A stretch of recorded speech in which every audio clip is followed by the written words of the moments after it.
एक सवाल जो अचानक हर किसी के जहन में है कि आखिर कोई किसी का दिमाग कैसे पढ़ सकता है? मदर से नाना नानी did you think about? Oh my God, Shivani, you won't believe. परिवार पर कृपा हो, पेट दर्द बनता, संतान की कामना है, स्वास्थ्य ठीक होगा। Let's say the word hypnosis. क्योंकि जब हम इसे उल्टा करते हैं, ओह माय गॉड, ये कोई जादू है, कोई सिद्धि है, कला है या फिर कोई योग साधना है?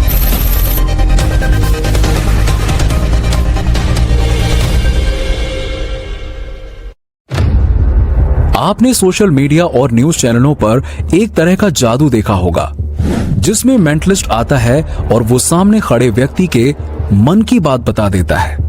कुछ लोग हैं जो इस कला को लेकर पूरे देश में चर्चा का विषय बने हुए हैं। हालांकि आज हम उन पर नहीं बल्कि उस टेक्निक पर बात करेंगे और आपको बताएंगे कि आखिर कैसे मेंटलिस्ट आपके मन की बात को तुरंत जान लेते हैं और सब कुछ एकदम वही बता देता है जो आप अपने मन में सोच रहे होते हैं। आपने अभी तक माइंड रीडिंग के बारे में सिर्फ सुना है, लेकिन क्या आप जानते हैं असल में माइंड रीडिंग कितने प्रकार से की जाती है? माइंड रीडिंग दो तरीके से होती है। पहला कॉन्टैक्ट माइंड रीडिंग और दूसरा टेलीपैथिक माइंड रीडिंग। इन दोनों के जरिए आप किसी को भी अपने विचारों से प्रभावित कर सकते हैं। पहले टाइप में हम फिजिकल टच के माध्यम से एक कांटेक्ट बनाते हैं ताकि एनर्जी को आसानी से चैनल किया जा सके। इस टाइप में आप अपने मैग्नेटिज्म के जरिए सामने वाले को प्रभावित करते हैं। दूसरे टाइप में आता है ऐसे माध्यम पर प्रयोग जो आपसे दूर बैठा है।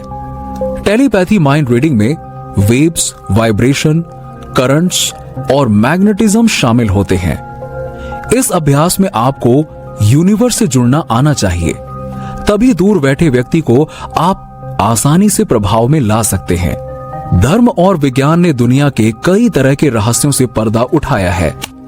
विज्ञान और टेक्नोलॉजी के इस युग में अब सब कुछ संभव होने लगा है। मानव का ज्ञान पहले की अपेक्षा में बढ़ा है। आज हम विज्ञान की मदद से हजारों किलोमीटर दूर बैठे किसी व्यक्ति से मोबाइल, इंटरनेट या वीडियो कॉलिंग के माध्यम से संपर्क कर सकते हैं। लेकिन प्राचीन काल में ऐसा संभव नहीं था, तो वो कैसे एक दूसरे से संपर्क कर पाते थे? कभी सोचा आपने? मान लीजिए आप समुद्र, जंगल या रेगिस्तान में भटक गए हैं और आपके पास सैटेलाइट फोन है भी तो उसकी बैटरी डिस्चार्ज हो गई है। ऐसे में आप कैसे लोगों से संपर्क कर सकते हैं? दरअसल बगैर किसी उपकरण के मदद से लोगों से संपर्क करने की कला को ही टेलीपैथी कहते हैं। जरूरी नहीं कि हम किसी से सिर्फ संपर्क करें, हम दूर बैठे किसी भी व्यक्ति की वार्ता यानी कि बातचीत को सुन सकते हैं, देख सकते हैं और उसकी स्थिति को जान सकते हैं। इसीलिए टेलीपैथी को हिंदी में दूरानुभूति कहते हैं। टेलीपैथी शब्द का सबसे पहले इस्तेमाल 1862 में फ्रेडरिक मायर्स ने किया था। कहते हैं कि जिस व्यक्ति में ये छठी ज्ञानेंद्रिय होती है वो जान लेता है कि दूसरों के मन में क्या चल रहा है। ये पैरासाइकोलॉजी का विषय है जिसमें टेलीपैथी के कई प्रकार बताए जाते हैं। टेली शब्द से ही टेलीफोन, टेलीविजन आदि शब्द बने हैं। ये सभी दूर के संदेश और चित्र को पकड़ने वाले यंत्र हैं। आदमी के मस्तिष्क में भी इस तरह की क्षमता होती है। कोई व्यक्ति जब किसी के मन की बात जान ले या दूर घट रही घटना को पकड़कर उसका वर्णन कर दे तो उसे पारेंद्रिय ज्ञान से संपन्न व्यक्ति कहा जाता है। महाभारत काल में संजय के पास ये क्षमता थी। उन्होंने दूर चल रहे युद्ध का वर्णन धृतराष्ट्र को अपनी आंखों से देखते हुए सुनाया था। भविष्य का आभास कर लेना भी टेलीपैथी विद्या के अंतर्गत ही आता है। किसी को देखकर उसके मन की बात भांप लेने की शक्ति हासिल करना तो बहुत ही आसान है। मन को स्थिर कर ध्यान से देखने और सुनने की क्षमता बढ़ाएंगे तो सामने वाले के मन की आवाज भी सुनाई देगी। इसके लिए नियमित अभ्यास की आवश्यकता है।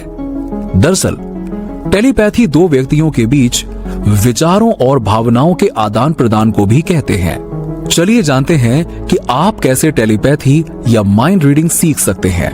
टेलीपैथी सीखने के सामान्यतः 3 तरीके हैं।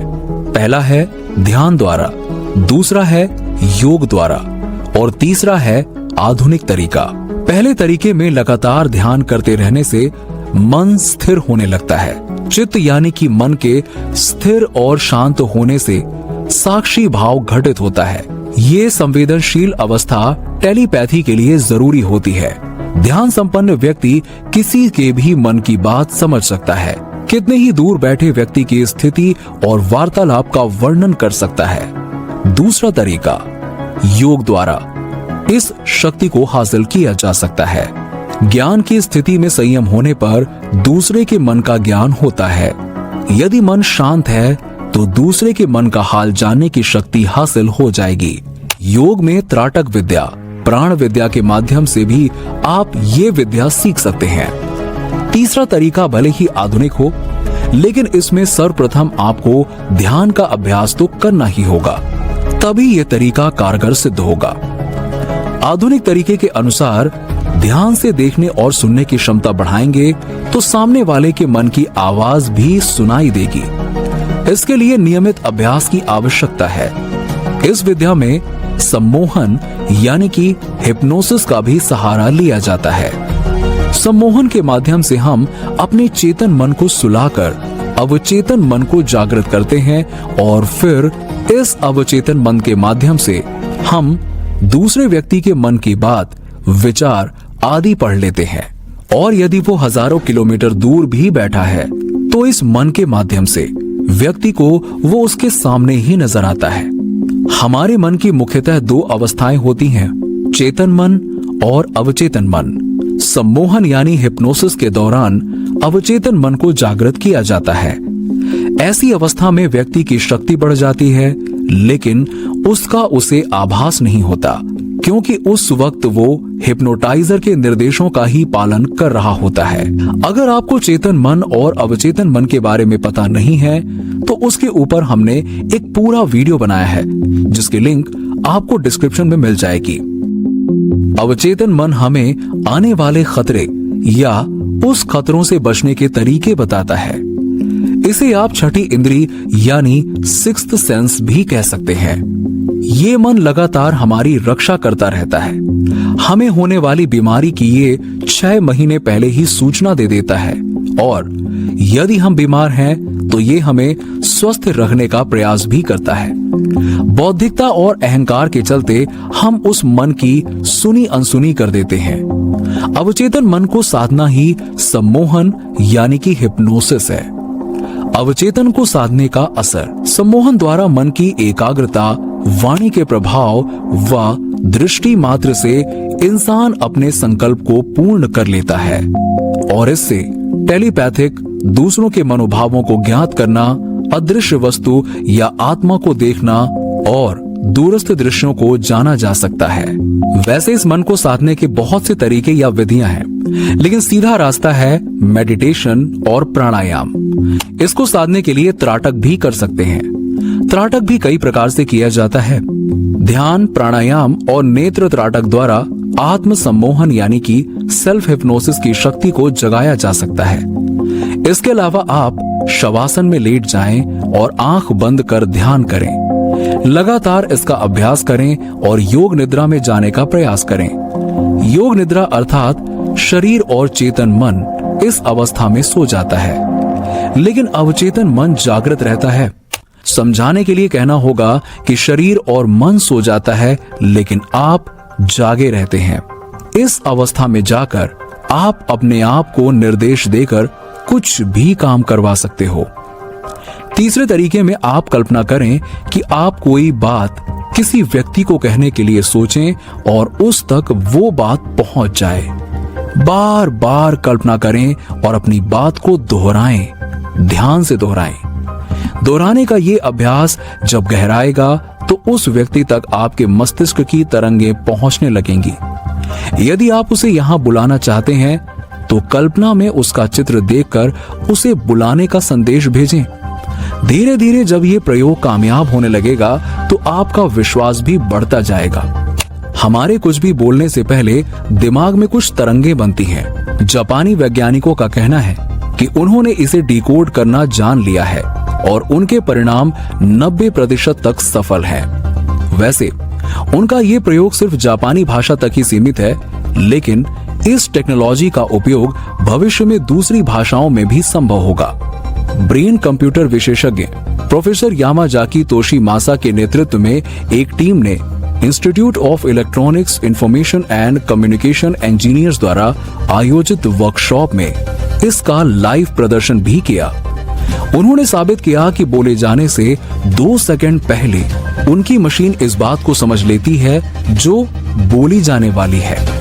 ये टीम दिमाग के एक खास हिस्से की गतिविधि पर काम करती है, जिसे मेडिकल साइंस की भाषा में ब्रोका कहते हैं। भगवान बुद्ध कहते हैं कि आज आप जो भी हैं, वो आपके पिछले विचारों का परिणाम है। विचार ही वस्तु बन जाते हैं। इसका सीधा सा मतलब ये है कि हम जैसा सोचते हैं वैसा ही भविष्य का निर्माण करते हैं। और यही बात द सीक्रेट में भी कही गई है, और यही बात गीता, धम्मपद, जिन सूत्र और योग सूत्र में भी कही गई है। इसे आज का विज्ञान आकर्षण का नियम कहता है।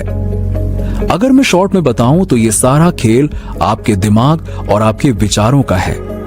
इस दिमाग को समझने से ही आपके जीवन का खेल आपको समझ में आने लगेगा। अधिकतर लोग इसे समझकर अच्छे स्थान, माहौल और लोगों के बीच में रहने लगे हैं। जीवन को बदलना चाहते हैं तो सबसे पहले खुद को बदलना शुरू करें।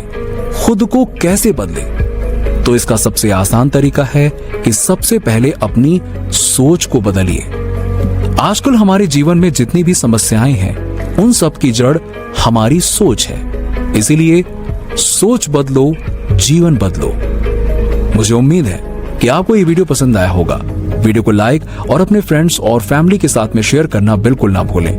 और ऐसे ही वीडियोस को देखने के लिए हमारे चैनल को सब्सक्राइब करना बिल्कुल ना भूलें। मिलते हैं आपसे अगली वीडियो में, तब तक के लिए जय हिंद।